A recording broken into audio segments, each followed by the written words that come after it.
That is not anyone's intent. I hate you. I hate you so much. Psychopath. Hey, I am not gonna live like this.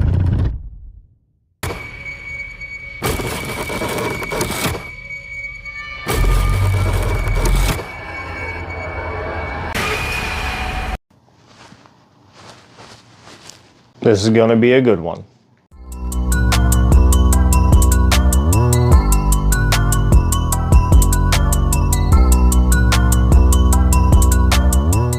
Hey, what's going on, everybody? My name is Theo and I love to talk about horror movies. And in today's video, we're going to be talking about Presence, which is not a fucking horror movie.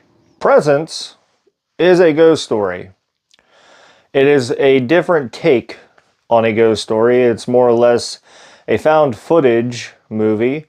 I would call it a found footage drama more than I would a found footage ghost story.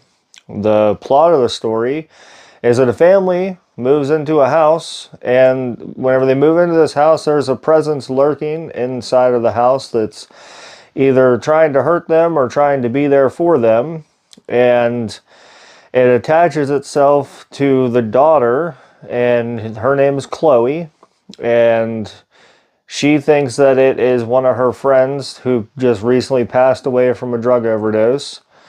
And then that's really it. I mean, I get, yeah, I mean, that's the plot. Before I get into this video, I'm going to rant a little bit because this movie, clearly from the images I just showed, was marketed as one of the scariest movies you will see this year. A tail-gripping feat of a ghost story. No, it's fucking not.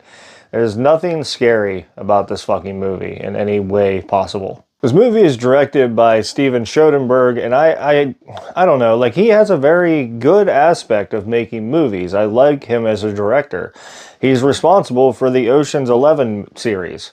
Like, pretty damn decent movies, and he always does something different.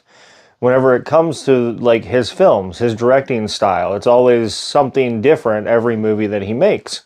I was interested to see how this horror movie that he was directing was going to turn out. And then I started seeing some reviews online. I started seeing some YouTube videos on here. And started realizing it was a movie that was shot through the eyes of the presence that was haunting the house. And I thought, that's interesting. Could be boring, but it's an interesting take, something that really hasn't been done. Kind of like A Violent Nature, where it was through the eyes of the killer. You know, it followed the eyes of the killer around for a while and their aspect and view on things. Well, Violent Nature fucking sucked too. So, I mean, maybe we just shouldn't fucking do this with horror movies. One of the first things I want to say before I start jumping into my positives and negatives on this video is I'm trying not to ruin the plot twist that happens in this movie, and I will do my very best to do so, but this is not a fucking horror movie. Okay, I will tell you this now. This is the least amount of scary you will see all fucking year. I seen more scary in Winnie the Pooh, Blood and Honey than I seen in this movie. There is not a fucking thing scary about Presence. Not anything, not the plot, not the story, not the narrative, no jump scares, no atmosphere, no nothing. There is nothing fucking scary about this movie. And why I rant on that is because it was marketed as such from a good director. And that puts a lot of hope into us horror fans that thinks that we're going to get this, like, awesome, just amazing, scary movie. And then you shit the bed and you give us this. Here's a nice piece of shit. So with all that being said, let's jump into some of my positives. I only have a couple, and one of the positives I have in this is the acting. The acting is very well done. The family aspect for this movie makes you feel like a modern family that is just living life and arguing, sibling rivalry. The son is more appreciated than the daughter, and the mom and dad fight constantly, and then the family fights constantly, and then they get along, and then they joke around. The family dynamic is what you see. Like, it's there. And it's portrayed very well. The mom is played by Lucy Liu, and she does a fantastic job in this movie.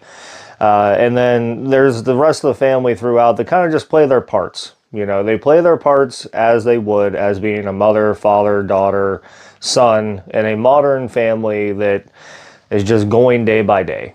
I will also say that the plot twist in this movie, though it was extremely predictable, was okay. I will give it a positive because the plot twist in this movie, all the way toward the end, it's okay. It's not like, woo, like that was fucking awesome, or yeah, whoa, I didn't see that coming.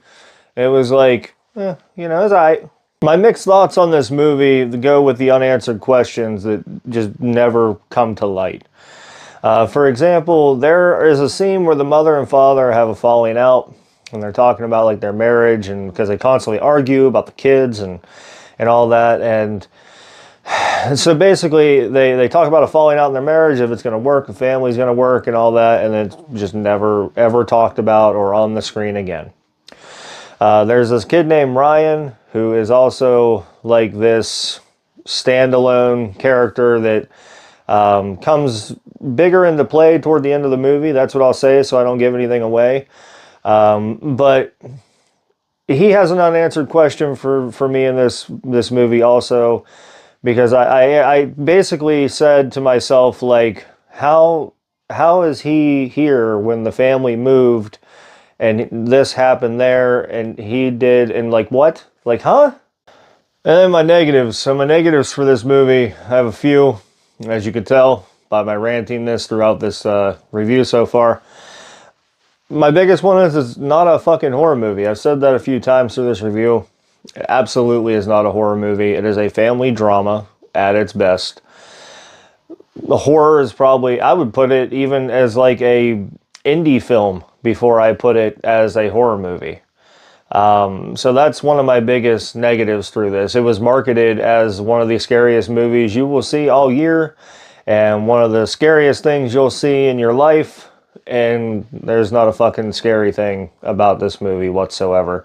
If you think a shaking room, you know, a shaking room and a closet falling over is extremely scary, well, I don't think you're considered to be a horror fan. And my last negative, I'm going to just say, like, it's confusing. It's a confusing movie. Whenever you get to the end of it and you realize the plot twist, you're going to be confused. And unless you paid, like, super specific attention to every minute detail of this movie, you're not going to understand the ending. And I didn't understand it at first, and I had to go back and rewatch it a little bit and then Google a couple things to understand what the fuck happened. Because I didn't catch something that this medium said during a conversation, this clairvoyant, that they said during a conversation in the house. And then I got to the ending and I was like, what the fuck is happening? This doesn't make any fucking sense at all. My overall rating for Presence, I'm giving it a 2 out of 5. If it was marketed as a family drama, I'd probably give it a 3. Maybe that'd be about it. But this movie is kind of stale.